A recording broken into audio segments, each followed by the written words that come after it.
Здравейте, млади и хубави хора! Ние сме Радослав Ямаков и Михаил Филков от 10 Б клас и днес ще ви представим последната от темите в раздела Регионална география, а именно Северозападния район.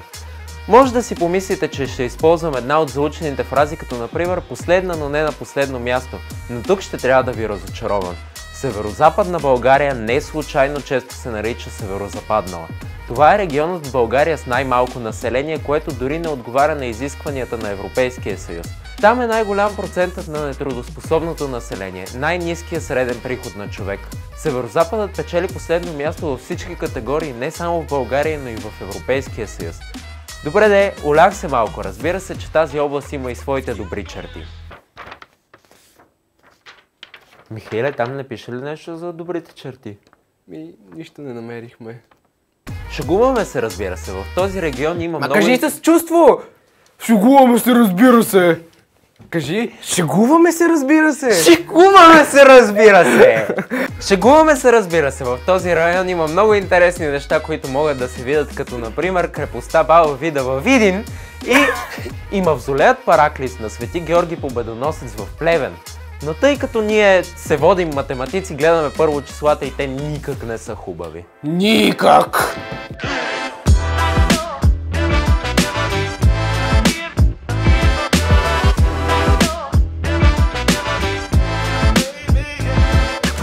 Сега ще ви обясни... Кой ще ви обясни? Сега ще ви обясня как ще се развива часът днес и следващият път. Както сте забелязали, нашият начин на преподаване е малко по-различен от този, с който сте свикнали. Видеото ще се движи по последователността на учебника, но на моменти ще се отклоняваме от материала и ще ви казваме някакви допълнителни факти.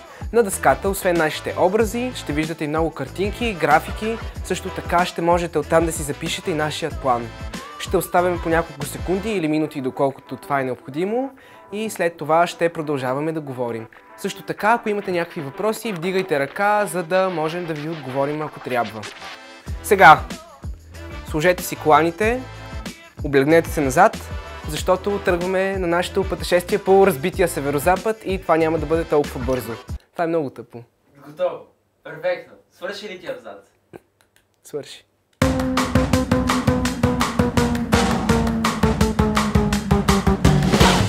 След подробния инструктаж е време да започнем. Запишете си заглавието на урока Северозападен район.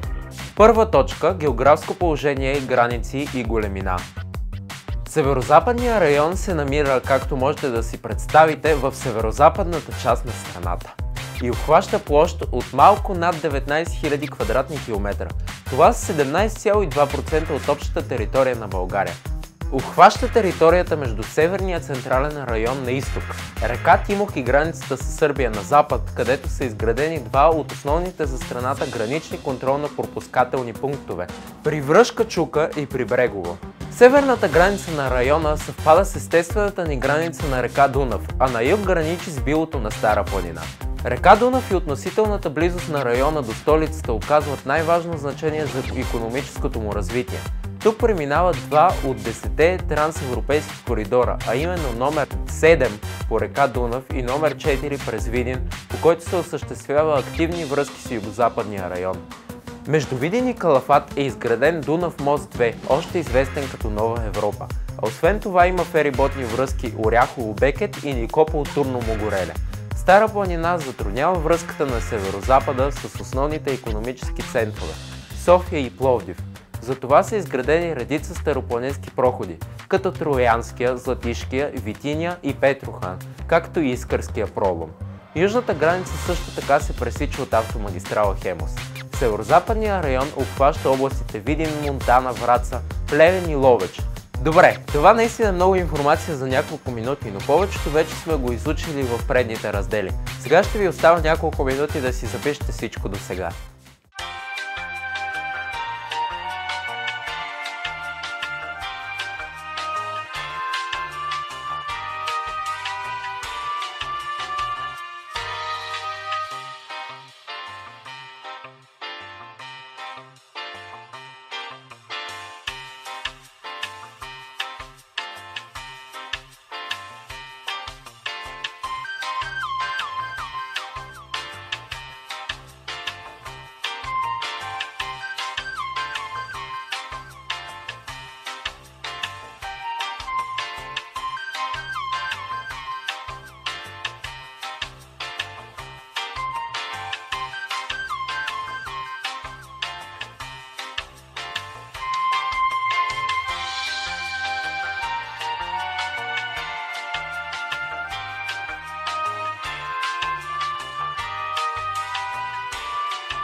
Сега ще разгледаме природните условия в района. Въпреки че е относително по-малък по площ, северозападният район има много разнообразен релеф. От север на юг преминават части от Дунавската равнина, Предбалкана и Стара планина. На север релефът е низинен и равнинен, което допринася за развитието на земеделието и изграждането на селищата и пътната инфраструктура. Включва следните крайдунавски низини – Видинска, Арчаро-Урсойска, Долноцибърска и Козлодуйско-Оряховска, които имат западно-източно простиране. Средната и надморска височина е между 20 и 30 метра. В тях са концентрирани голяма част от площите с селенчуци, овошки, царевица и лозя. Там се намира и Дунавската равнина, която заема около 50% от територията на региона и в нея е концентрирана основната част от обработваемите му площи. Леко хълмистият релеф не затруднява транспортът, земеделието и строителството. Надморската височина е около 150 до 200 метра, като стойностите нарастват от север на юг. Тя предоставя добри възможности за механизирано земеделие и се отглеждат основно зърнени култури. Предбалканът има хълмист и нископланински релеф, който предлага добри условия за земеделие, животновъдство и транспорт. Надморската му височина е малко по-висока, между 200 и 800 метра, а широчината му е между 10 и 30 км. Той обхваща около 30% от територията на региона, представена от няколко рида – Рабишка могила, Венеца, Широка планина, Пъстрина, Милин камък и Веслец, които се пресичат от поемите на реките Лом, Огоста и Бутуния. През тях преминават и основните пътища в региона, свързващи Стара планина с Дунавското крайбрежие. Билата на тези височини са заети с пасища, а по южните им склонове се отглеждат лозя и овошки. Най-южните части на региона обхващат западна и средна Стара планина, която включва Берковската, Чипровската, Троянската планина и други. Релефът е с планински характер и той затруднява транспортните връзки с столицата, особено през зимата, но благоприятства развитието на пасищното животновъдство, за което вече споменахме, също така дърводобив, хидроенергетиката, планинският туризъм и другите. Надморската височина в тази част на региона достига до 2168 метра на връх Миджур. Стара планина предлага благоприятни условия за развитието на пасищното животновъдство, което повтаряме за трети път. Няма да го казвам.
Запасите от полезни изкопаеми са ограничени и няма голямо значение за развитието на стопанството. Има находища на нефт край Долни Дъбник, Плевенско, а малки запаси на нефт има и в село Девенци. Ограничени са запасите от железна руда край село Мартиново, Чипровско. В Чипровска и Врачанска планина са разкрити медни и ловно-цинкови руди. В миналото там се е развивал рудодобив, но днес добивът е сведен до минимум и голяма част от тези мини са затворени, поради изчерпване на количествата. Горното течение на река Огоста има златоносни бясъци, които обаче не са предпоставка за развитието на златодобив. По-важна роля имат запасите от нерудни полезни изкопаеми, които допринасят за развитието на промишлеността за строителни материали. При село Кошава, Видинско, е най-голямото находище на гипс у нас. Огнеупорни глини се добиват край Монтана, варовици във Врачанско и Видинско, а мрамор в района на Берковица. От река Дунав и долните течения на останалите реки в региона се добиват инертни строителни материали, като чакъл и пясък.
Климатът в северо-западния район е умерено континентален, а в планините над 1000 метра надморска височина – планински.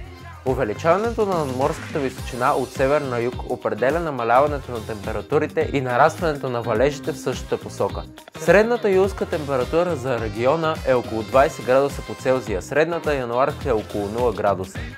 В старопланинските части температурата спада значително под 0 градуса по Целзий през зимните месеци. Средната годишна валежна сума в равнинните и низинните части от региона е между 500 и 600 мм на квадратен метър, като в южна посока тя нараства. Най-големи са валежите количества в района на прохода Петрохан, където те достигат 1200-1400 мм на квадратен метър годишно. През лятото количеството на валежите не е достатъчно, поради което се налага изкуствено напояване, а през зимата се образува трайна снежна покривка. Тя се задържа до 7 месеца във високите части на Стара планина. При силен снеговалеж се образуват поледици, тънък слой лед, който се образува по пътищата и е трудно забележим. Това затруднява транспорта през старопланинските проходи.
Северозападният район е богат на водни ресурси. От най-голямо стопанско значение е река Дунав.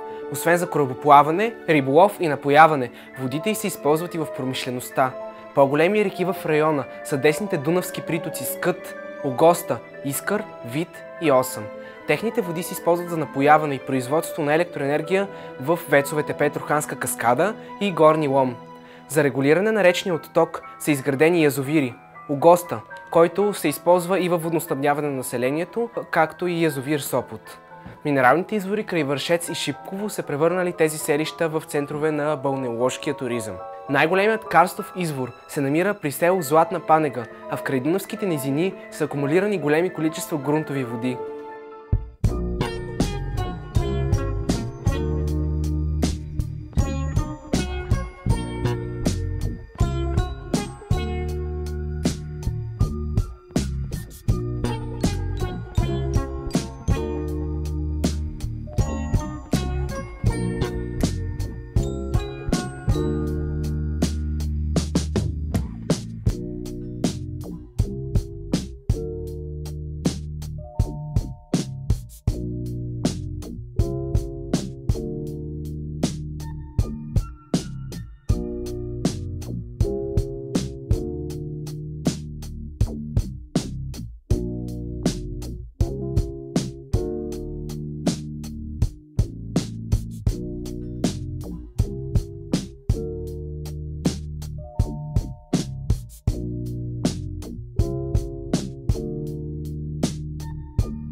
Районът се отличава с голямо почвено плодородие. 44% от площта му е заета от плодородните черноземни почви, които са подходящи за отглеждане на зърнени и технически култури. В предбалкана са разпространени сиви горски почви, които обхващат около 1/3 от площта. Върху тях вирят трайни насаждения. За Стара планина е характерно височинното зониране на почвите. В ниските части те са кафяви горски, а в по-високите те са тъмноцветни и планинско-ливадни. Върху плодородните алувиално-ливадни почви по долините на реките и в крайдунавските низини се отглеждат зеленчуци.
Горските ресурси са представени предимно от чилокорисни гори и покриват около 20% от територията на северо-западния район.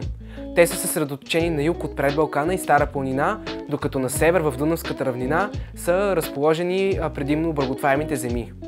В Предбалкана има ограничени формации от габър, които са без огромно стопанско значение. В поречията на реките има малки площи с върви и тополи, които също са без стопанско значение и се използват основно в бита. В Берковско се срещат ограничени площи с кестен.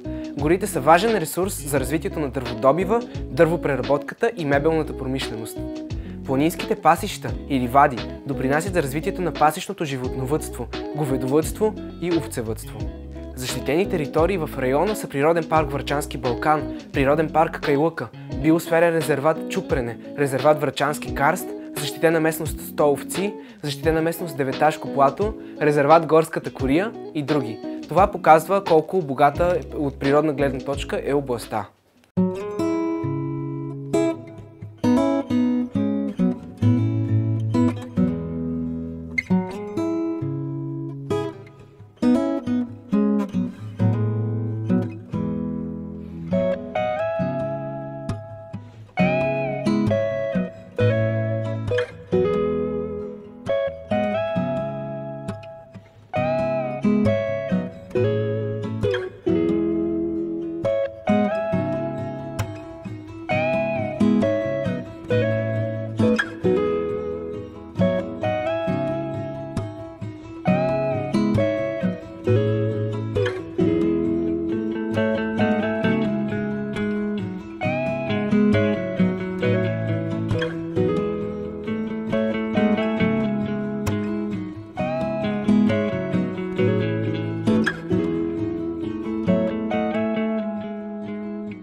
Броят на населението в северо-западния район от последното преброяване на НСИ е бил 671 500 души. За сравнение, през 1990 година той е бил почти 1 200 000. Поради изискването на Европейския съюз, районите в страните членки да са с население над 800 000 се очертава промяна както в териториалния обхват на района, така и в регионалната подялба на България като цяло. Разпределението мъже към жени е както следва: 48 на 52%.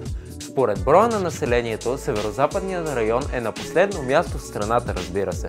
Т.е. има най-малък демографски потенциал.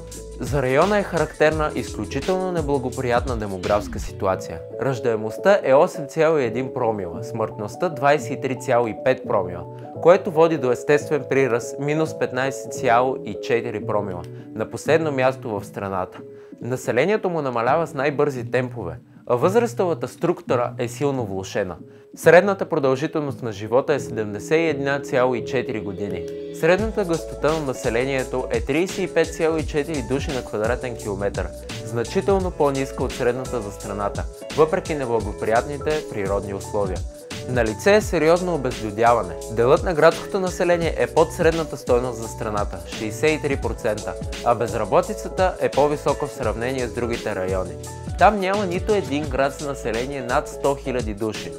До 2015 година град Плевен е бил с население малко над този праг, но след това постепенно започва да намалява и в момента там има около 93 000 жители.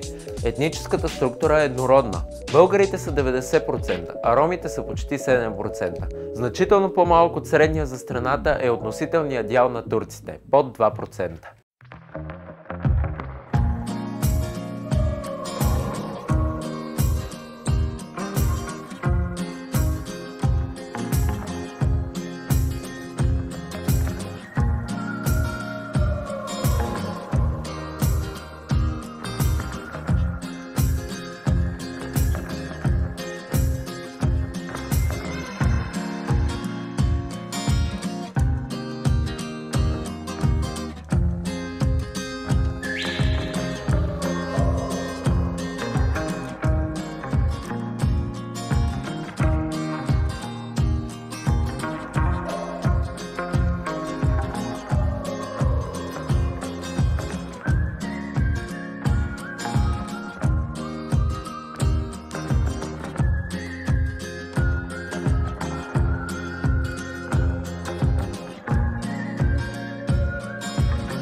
Северозападният район се отличава с най-малък икономически потенциал, а по редица стопански показатели е на последно място в страната. Той е най-слабо развитият не само в България, но и в целия Европейски съюз. Подобно на другите райони, брутната добавена стойност се формира предимно в третичния сектор. Това са 54%.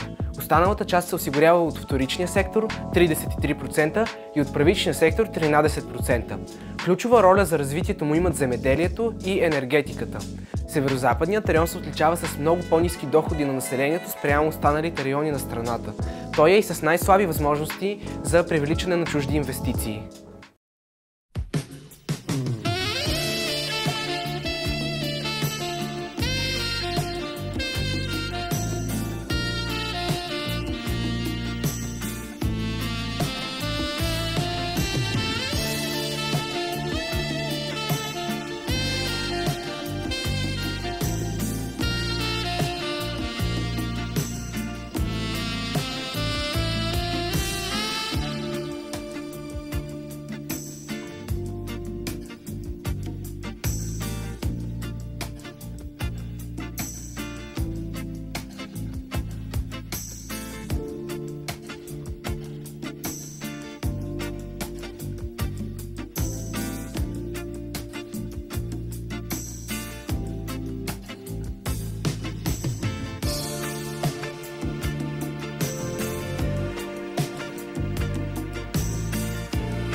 В първичния сектор най-важно значение има земеделието, което се специализира в растениевъдството, тъй като там се намира 23% от обработваемата земя в страната, от които 30% са ливади. На базата на благоприятните природни условия, като релеф, климат и почви, се наблюдава определена специализация. В Дунавската равнина се отглеждат зърнени технически култури, а по склоновете на Предбалкана се развиват предимно овощарството и лозарството. От зърнените култури се отглеждат най-вече пшеница, овес и ечемик, а от техническите царевица и слънчоглед. Тук е най-голямата продукция на слънчоглед за страната. Във Видинско, върху ограничени площи, се отглежда едролистният тютюн Вирджиния, а край захарните заводи в Лом и Долна Митрополия – захарно цвекло. От овощните култури в Предбалкана е застъпено отглеждането на сливи в Троянско, ягоди, касис и малини в Берковско. От тук идва и най-голямата ягодова реколта в България след Южния централен район. Край Дунавските низини и по поречията на реките се развива зеленчукопроизводството, което осигурява суровинна база на консервната промишленост. Лозарството е развито в Плевенско и Подунавското крайбрежие. Добрата осигуреност с фуражи е предпоставка за развитието на животновъдството, макар че производството и намалява и предизвиква спад в отрасъла. Животновъдството е повсеместно разпространено. Развити са птицевъдството, биволовъдството, козевъдството, свиневъдството, говедовъдството и овцевъдството. В реките, като река Дунав и язовирите, се осъществява промишлен риболов. В добива на полезните изкопаеми, както вече споменахме в точката за природни условия, най-важно значение имат нерудните, като гипс и варовици, които стимулират развитието на промишлеността за строителните материали. Дърводобивът е концентриран в планинските райони на юг. По-големи центрове са Троян и Берковица.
Когато става въпрос за вторичния сектор, Северозападният район е на последно място в страната по произведена промишлена продукция.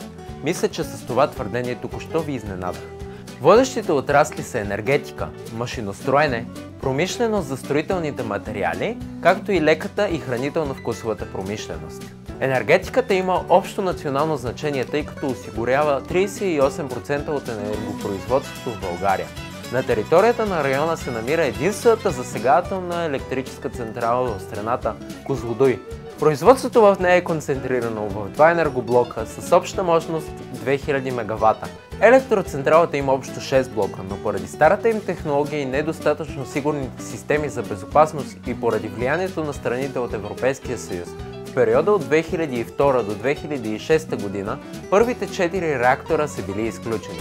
Има проект за изграждането на втора атомна електроцентрала край Белене с чужди инвестиции. Значително по-малко е количеството на произведената електроенергия в топлоелектроцентралите. В топлоелектрически централи. Енергоцентрали. Сега ще съм като Юксел Кадриев. Значително по-малко е количеството на произведената електроенергия в топлоелектрическите централи в големите градове, като Плевен, Видин и Враца. Във водноелектрическите централи, изградени в горното течение на река Лом и река Бързия, която се намира в Петроханската каскада, количеството на произведената електроенергия също е ниско. Както вече казахме, сред промишлените отрасли с най-голям дял от общата промишлена продукция са машиностроенето, промишлеността за строителни материали и хранително-вкусовата промишленост. Сега ще разгледаме всяка от тях малко по-подробно, всъщност няма да е малко, доста ще подгответе се. Машиностроенето и металообработването, заедно с електрониката и електротехниката, се специализиращи в региона и се отличават с разнообразна продукция. Основните центрове за машиностроенето са Троян, Ловеч и Тетевен, където се произвеждат електродвигатели, както и Троян и Враца, където се произвеждат металорежещи машини. Някои от производствата са единствени по рода си в България, като производството на бормашини и други електроинструменти и електромотори в Ловеч, батерии в Никопол и Монтана, стоманени въжета в Роман, водни помпи във Видин. В Плевен се произвеждат детайли и инсталации за автомобили, а в Червен бряг – кранове и други повдигащи устройства. В Ловеч се произвеждат велосипеди и делтапланери, а започва и производството на леки автомобили с китайски инвестиции. Електротехническата и електронната промишленост са представени от производството на акумулатори в Монтана. Един от големите химически предприятия на региона е Биохимко Враца за производство на синтетичен амоняк и карбамид. Също така предприятията за автомобилни гуми и полиамидни влакна във Видин, каучукови изделия в Кула, пластмаси в Берковица и Монтана и смазочни масла в Плама Плевен, които почти преустановяват дейност. Към момента в Троян се произвеждат лекарства, в Плевен пластмасови бутилки, каучукови изделия в Кула, а опаковки и технически донапрени се произвеждат в Ловеч. Развитието на промишлеността за строителни материали се базира на промишлените запаси от гипс в Кошава и значителните части от цимента в България, които се намират в Бели извор, около Враца, Златна Панега и в Плевен. Мраморни плочи се произвеждат в Берковица, а подова керамика в Монтана. Регионът създава значителна част от тухлите и керамидите в България. На базата на богатите находища от глина, те се произвеждат в множество градове в региона. Във Видин работи завод за костен порцелан за битови нужди, а в Плевен за стъклени бутилки. Северозападният район има традиции в развитието на леката промишленост. Памучни тъкани се произвеждат във Враца, памучни прежди в Бяла Слатина, вълнени тъкани в Троян. Предприятия за трикотаж има в Монтана и в Плевен.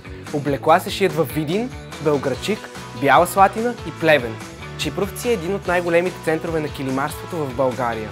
Кожени изделия се произвеждат в Ловеч. Поради разнообразното земеделско производство в региона са застъпени почти всички подотрасли на хранително-вкусовата промишленост. Продукцията й намалява заради кризата в земеделието и сега дава само 8% от националното производство. Мелничарската промишленост присъства в почти всички по-големи градове на региона. Произвеждат се брашно, различни макаронени изделия и фуражи. Това са в градовете Видин, Монтана и Дунавци. Производството на консерви е с традиции в региона. Центровете му са Бойчиновци, Видин, Бяла Слатина, Лом, Ловеч и Плевен. Широко отглежданият слънчоглед в региона се преработва в предприятия за растителни масла в Бойчиновци, Кнежа, Бяла Слатина, Долна Митрополия, Видин, Монтана и Плевен. Животновъдството дава суровина за местната и млечната промишленост, чието центрове са почти навсякъде в региона. Пивото на региона идва от Алмус в Лом, Леденика в Мездра и плевенско пиво. Вина се произвеждат в Плевен, Видин, Монтана, Враца, а в Берковица се произвеждат плодови вина. Заводите за захар са в Лом, които са пред фалит, и Долна Митрополия. В Плевен и Видин се произвеждат тютюневи изделия.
Транспортът играе важна роля с двата еврокоридора, номер 7 и номер 4. Също така с автомагистрала Хемус, с важните ЖП линии, които пресичат територията на региона и с излъза на река Дунав. Гъстотата на шосейната мрежа тук не е висока и северозападният район е сред регионите с най-голям дял третокласни пътища и едва 7 км магистрален път. През територията му минават главните ЖП линии София-Варна и Видин-София-Кулата, които обслужват и международните потоци в тези направления. След построяването на втория мост над река Дунав, трафикът се увеличава. 67% от ЖП мрежата е електрифицирана и това е около средния показател за страната. Регионът е добре осигурен с удвоени ЖП линии, които са 1/3 от всички линии в националната мрежа. Част от ЖП линиите с местно значение са закрити. Важно значение за водния транспорт на региона имат голямото пристанище Видин с ферибота до Калафат и свободната безмитна зона. По-малко транспортно значение имат пристанищата на Лом, Белене и Никопол.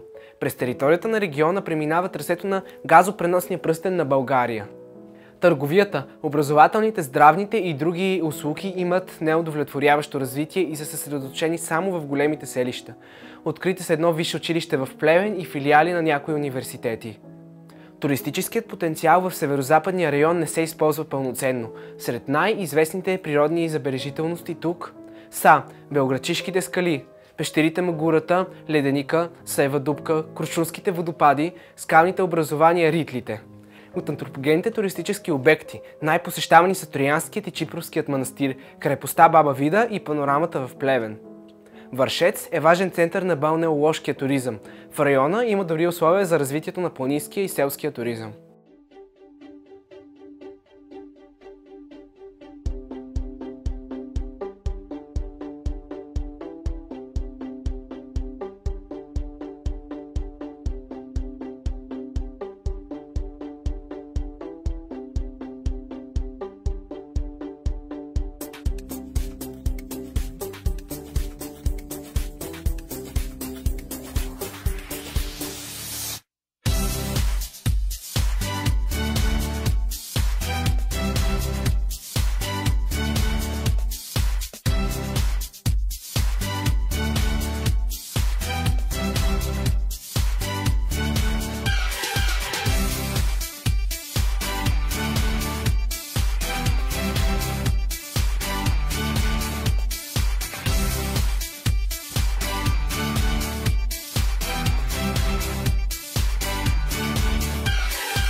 Северозападният район е съставен от 5 области, които включват 51 общини. Плевен е най-големия град с население 93 000 души.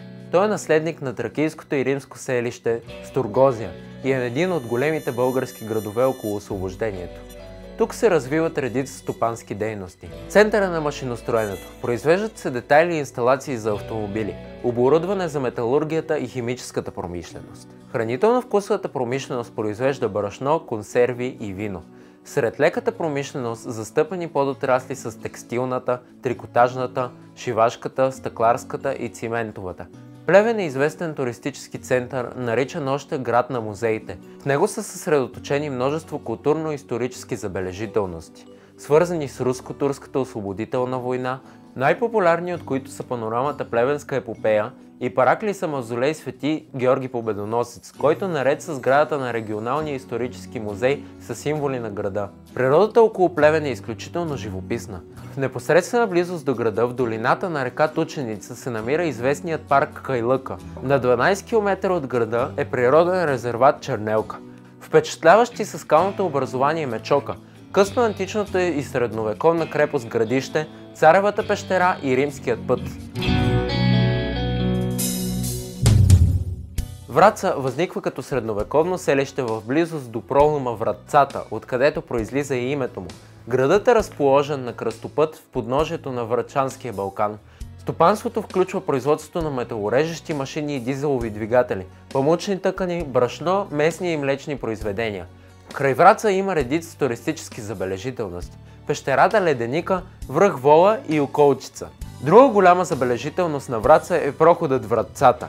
На мястото, където река Лева минава през планинския масив, с времето се е образувал приказен проход. Високите вертикални скали са предпочитано място за екстремния туризъм. С височина от 400 метра скала стената е подходяща за алпинизъм и за търсачите на силни усещания. В района се организират много национални и международни състезания по скално катерене, които привличат множество запалени екстремисти от Европа. Организират се спускания с парашути, делта и парапланеризъм от хижа Околчица. Национален парк Врачански Балкан предлага прекрасни възможности за селски и спортен туризъм. Карстовият регион е богат на пещери, повече от 500. Най-известна е пещерата Леденика, разположена на 16 км от Враца. В близост до Враца се намират няколко манастира – Черепишки, Струпешки и Седемте престола. В село Челопек се намира и къщата музей на баба Илийца. Уникалната природа и свежия планински въздух предпоставят развитието и на екотуризъм. Видин се развива на мястото на римската крепост Бонония и средновековното селище Бдин.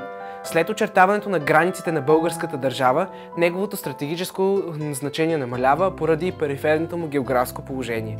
Съвременният промишлен облик на града се определя от производството на различни видове помпи, костен порцелан, полиетиленови опаковки, облекла, работни обувки, местни и млечни произведения, вино и брашно.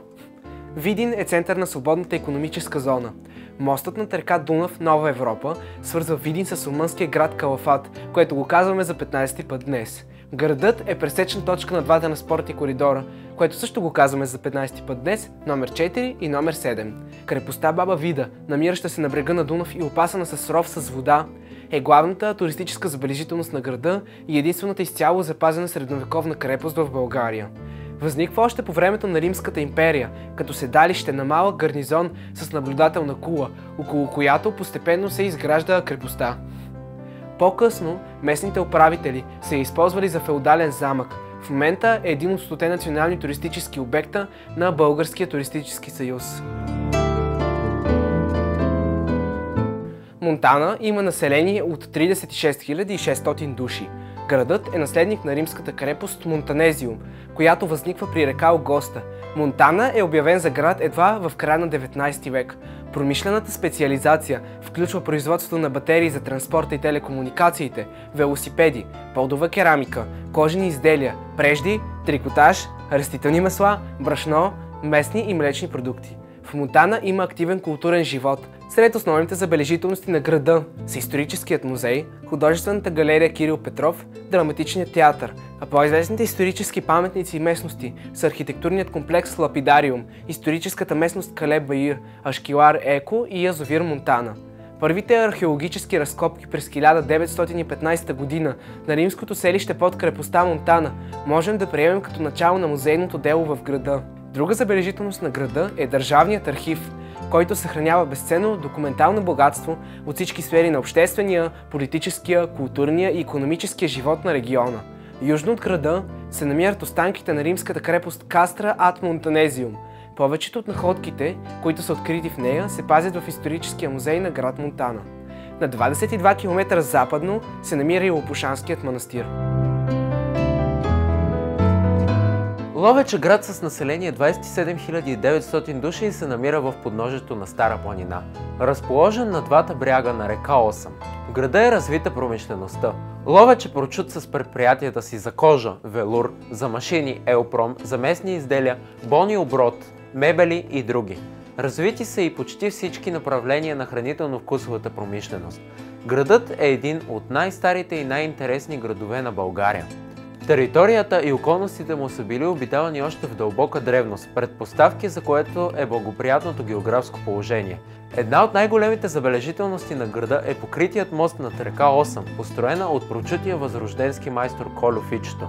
На хълма Хисаря се намират руините на стара средновековна крепост, в подножието на която е разположен възрожденският квартал Вароша. През 1969 г. този квартал е обявен за архитектурно-исторически резерват. Със самобитната си народна архитектура от възрожденска епоха, той е предпочитано място за отдих от жители и гости на Ловеч. В района на Карлуково има огромен брой пещери, но само някои от по-големите са обозначени. Някои хора смятат, че пещерите в този район са над 300. Най-известните от тях са Банковица, Свирчовица, Бисерна, Тъмната дупка и Дълбоката. Никой всъщност не може да каже колко са тайните в този регион.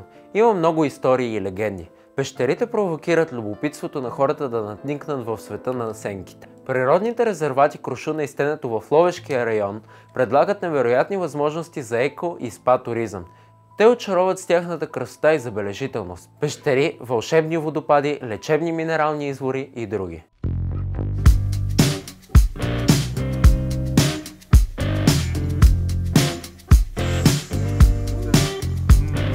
Дай по-се изгази. Ама и ти, защото ти много тоталитарно. Да. Ето така. Какво ще казваме? Това наистина не беше леко. Тук що записахме моите части, сега остава частта на Михаил. Благодарим ви, надяваме се да ви е харесало, да сте научили каквото трябва да сте научили. Госпожо, използвайте това видео с други класове, ако искате. Може да има грешки, най-вероятно е звучало грешки. Най-вероятно е звучало много недобре, просто защото трябваше много да повтаряме. Но да. Госпожо, научете ни да говорим. Айде, това е. Чао. Гаси лампи. Чао не казахме. Толкова, тук свършва. Не, няма да казваме чао, не моля ти се. Ама аз казах чао, грозно изглежда иначе. Ще го изтрия.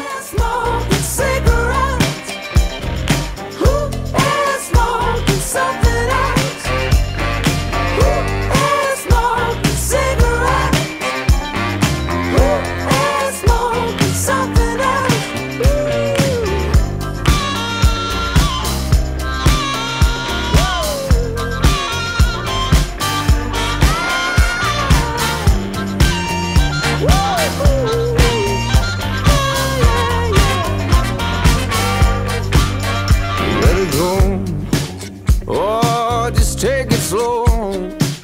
Don't you go looking for trouble now. I don't know why I can't let go. That woman's got me her naked show. The mess I know. Woo! Hey, gringo. Whoa, you gotta stay out of Mexico. And I say, whoa. Hey, tranquilo.